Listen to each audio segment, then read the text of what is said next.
Welcome to Chillin' 101. We hope this video helps. In this video, I will compare Python FastAPI versus Flask. FastAPI is a modern, high-performance web framework designed for building APIs with Python 3.7 and above. It leverages standard Python type hints to provide automatic data validation and interactive API documentation.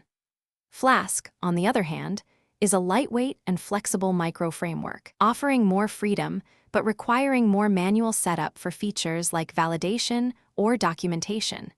We will explore their core differences.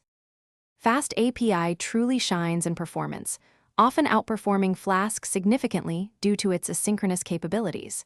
It's built on Starlet for the web parts and Pydantic for data validation, allowing it to handle thousands of requests per second efficiently. Flask, being synchronous by default, requires additional extensions to achieve similar concurrency. This makes FastAPI a strong contender for high-load applications where speed is paramount. When it comes to developer experience, FastAPI offers a rich set of built-in features. You get automatic interactive API documentation, like Swagger UI and Redoc, right out of the box. Its reliance on Python type hints also provides excellent editor support and reduces common errors. Flask, while highly customizable, requires you to integrate and configure these features manually, adding more development overhead.